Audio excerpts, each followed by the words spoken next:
Hello friends, કેમ છો? આઈ am sure તમે બધા જ શાનદાર, જબરજસ્ત, જિંદાબાદ હશો. ફ્રેન્ડ્સ, જો તમે પ્રથમ વખત અમારી ચેનલની મુલાકાત લઈ રહ્યા છો તો પ્લીઝ સબસ્ક્રાઇબ અવર ચેનલ. અને હા, વિડીયો જોયા બાદ જો આપને વિડીયો ગમે તો બધાને કહેજો, અને વિડીયો જોયા બાદ આપને કંઈક કચાશ જણાય તો કોમેન્ટ બોક્સમાં મને કહેજો. હું ચોક્કસ આપની વિનંતીને વાચા આપીશ. ફ્રેન્ડ્સ, આજના ટોપિકની ચર્ચા કર્યા બાદ જો આપના મનમાં કંઈ પણ પ્રશ્ન હોય, કંઈ પણ મૂંઝવણ હોય તો કોમેન્ટ બોક્સમાં મને જણાવજો. હું ચોક્કસ આપના પ્રશ્ન, આપની મૂંઝવણને દૂર કરવાનો પ્રયત્ન કરીશ. સો ફ્રેન્ડ્સ, ચાલો આજના ટોપિકની ચર્ચા શરૂ કરીએ.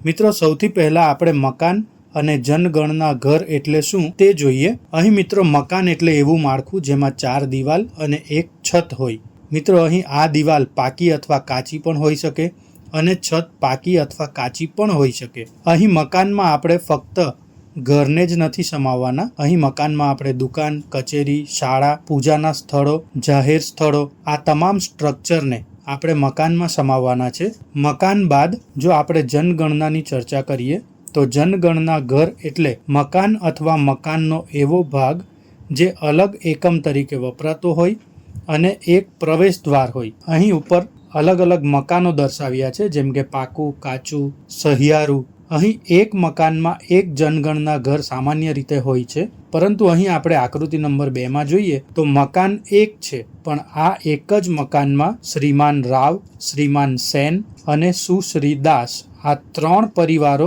એક જ મકાનમાં અલગ અલગ ઘરમાં રહે છે. એટલે કે એમના પ્રવેશદ્વાર અલગ છે, એમના રસોડા પણ અલગ છે. તો અહીં આપણે કહી શકાય કે અહીં મકાન એક છે, પરંતુ આ એક મકાનમાં 3 અલગ અલગ જનગણના ઘર છે. તો મિત્રો, અહીં આપણે મકાન અને જનગણના ઘર એટલે શું એ આપણી વ્યાખ્યા સ્પષ્ટ થાય છે.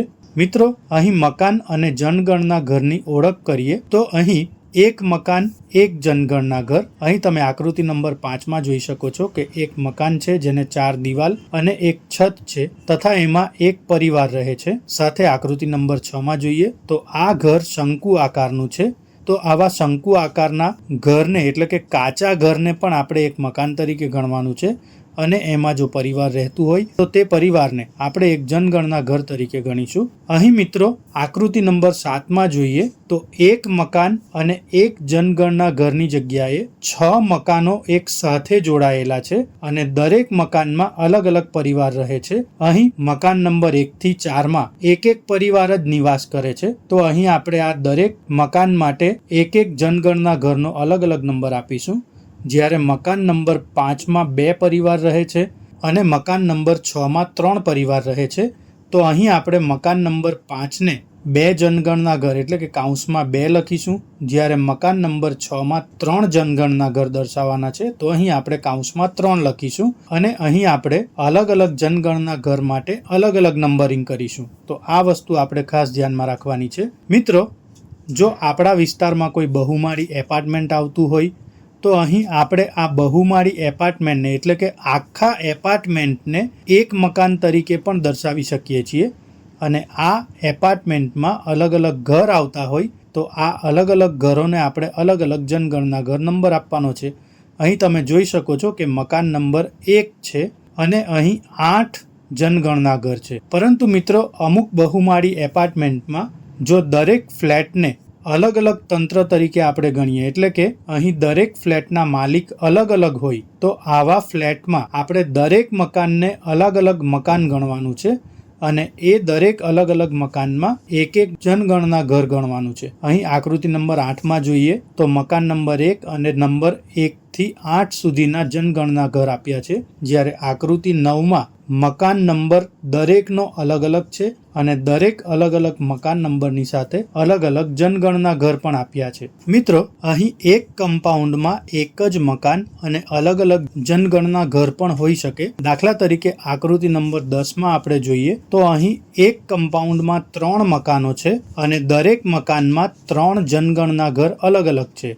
આ પરિસ્થિતિ મોટે ભાગે આપણને સરકારી ક્વાર્ટર્સમાં જોવા મળશે, કારણ કે અહીં સરકારી ક્વાર્ટર્સના માલિક સરકાર છે, જ્યારે એ ક્વાર્ટર્સમાં અલગ અલગ પરિવારો અલગ અલગ ઘરમાં રહે છે. તો અહીં આપણે એક મકાનમાં મતલબ કે મકાન નંબર 1માં 3 જનગણના ઘર દર્શાવ્યા છે: 0001, 0002, 00003, જ્યારે બીજા નંબરના મકાનમાં ફરીથી 3 જનગણના ઘર દર્શાવ્યા છે અને મકાન નંબર 3માં એ જ રીતે જનગણના ઘર નંબર 7, 8 અને 9. તો આ વસ્તુ પણ આપણે ખાસ ધ્યાનમાં રાખવી જોઈએ. મિત્રો, અહીં એક જ મકાનમાં જો ઓરડા અલગ અલગ હોય તો અહીં આપણે આવી પરિસ્થિતિમાં પરિવાર જેટલા ઓરડાનો ઉપયોગ કરી રહ્યો હોય તે પ્રમાણે આપણે જે તે જનગણના ઘર તરીકે અને મકાન તરીકે દર્શાવવું જોઈએ. અહીં આકૃતિ નંબર 11માં જોઈએ તો એક મકાન છે જેમાં 5 રૂમો છે, પરંતુ આ 5 રૂમો પૈકી પહેલા 2 રૂમોનો ઉપયોગ એક કુટુંબ કરે છે, જ્યારે બાકીના 3 રૂમોનો ઉપયોગ બીજું કુટુંબ કરે છે. તો અહીં આપણે પ્રથમ 2 રૂમને એક જનગણના ઘર તરીકે ગણીશું, જ્યારે બીજા 3 રૂમોને આપણે બીજા જનગણના ઘર તરીકે ગણીશું. એટલે કે અહીં મકાન નંબર તો એક જ છે, પરંતુ જનગણના ઘર આપણે ઓરડાનો જે રીતે ઉપયોગ થાય છે તે ઓરડા પ્રમાણે આપણે અહીં જનગણના ઘરને દર્શાવીશું. ત્યારબાદ મિત્રો, એક પરિસરમાં અલગ અલગ મકાન હોય તો આવા મકાનને અલગ અલગ જનગણના ઘર તરીકે પણ આપણે દર્શાવવા જોઈએ. અહીં આકૃતિ નંબર 12માં બતાવ્યા પ્રમાણે પ્રથમ 5 મકાન જે છે આ 5 મકાનોને છાત્રાલય તરીકે ઉપયોગ કરી રહ્યા છે, જ્યારે બાકીના 2 મકાન છે એટલે કે જે અલગ પરિસર છે આનો ઉપયોગ વોર્ડનના રહેઠાણ અને રસોઈયાના રહેઠાણ તરીકે કરવામાં આવી રહ્યો છે. તો અહીં આપણે સમગ્ર માળખાને એક જ મકાન તરીકે ગણીશું, પણ આ સમગ્ર માળખામાં આપણે 3 અલગ અલગ જનગણના ઘર દર્શાવીશું. એટલે કે પ્રથમ 5 રૂમ કે જે છાત્રાલય તરીકે વપરાઈ રહ્યા છે તેને જનગણના ઘર નંબર 1 તરીકે દર્શાવીશું.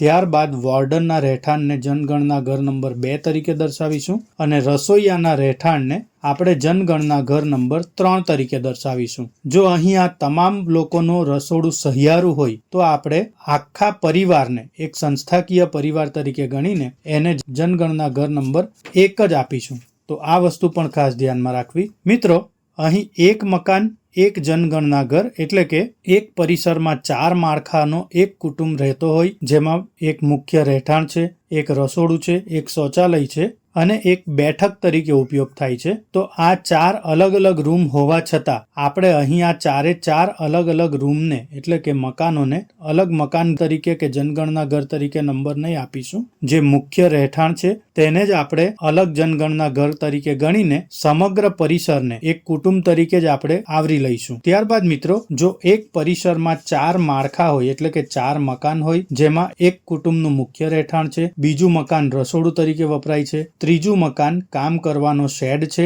અને ચોથું મકાન પશુની છાપરી છે એટલે કે કોઢ તરીકે ઉપયોગ થાય છે. તો અહીં આપણે રહેઠાણ અને રસોડા ભેગા મળીને એક જનગણના ઘર તરીકે દર્શાવીશું, જ્યારે બીજા 2 ને અલગ જનગણના ઘર તરીકે દર્શાવીશું. એટલે કે જે મુખ્ય રહેઠાણ અને રસોડું છે તે એક જ જનગણના ઘર તરીકે ગણાશે, જ્યારે વર્કશેડ અને પશુ છાપરી એટલે કે જે કોઢ છે તેને આપણે અલગ અલગ નંબર આપીશું. એટલે કે એક મકાનમાં 3 જનગણના ઘર છે.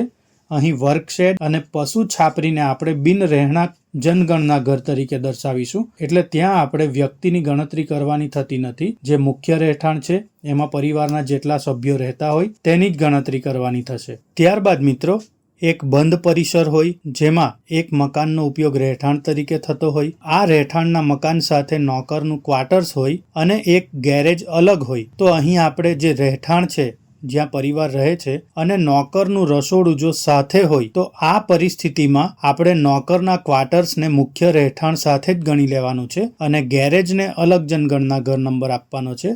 પરંતુ મિત્રો, અહીં જો નોકર માલિકના ઘરે જમતો ન હોય અને તેનું પોતાનું અલગ રસોડું હોય તો અહીં આપણે જે નોકરનું પરિવાર છે તેને અલગ કુટુંબ તરીકે ગણવું જોઈએ અને તેને અલગ જનગણના ઘર નંબર આપવો જોઈએ. એટલે કે જો નોકર પરિવાર સાથે જમતો હોય, રસોડું એક જ હોય, તો અહીં આપણે એક મકાન અને 2 જનગણના ઘર આવશે. પણ જો નોકર અલગ જમતો હોય, તેનું રસોડું અલગ હોય, તો 1 મકાન અને 3 જનગણના ઘર આવશે. તો આ વસ્તુ આપણે ખાસ ધ્યાન રાખવી કે નોકરનું અલગ રસોડું છે કે નહીં. ત્યારબાદ મિત્રો, એક બંધ પરિસરમાં રહેઠાણ, ગેરેજ અને નોકરનું ક્વાર્ટર્સ હોય તો આવી પરિસ્થિતિમાં આપણે 1 મકાન અને 3 જનગણના ઘર ગણવા જોઈએ. અહીં નોકર પરિવાર સાથે ભોજન લેતો નથી, તો આ પરિસ્થિતિમાં આપણે નોકરને કુટુંબથી અલગ ગણવો જોઈએ અને અલગ ગણ્યા બાદ તેના પરિવારને પણ અલગ જનગણના ઘર નંબર આપવો જોઈએ. સો ફ્રેન્ડ્સ, હું આશા રાખું છું કે આજે જે માહિતી મેં આપને આપી તે આપને ગમી હશે જો આપ ઈચ્છો છો કે હું બીજા પણ આવા ટોપિક પર વિડીયો બનાવતો રહું તો પ્લીઝ કમેન્ટ બોક્સમાં એ ટોપિકના ટાઇટલ મને જણાવજો. હું ચોક્કસ એ ટોપિક પર આપની સાથે ચર્ચા કરીશ. Thank you very much and best luck for your exams.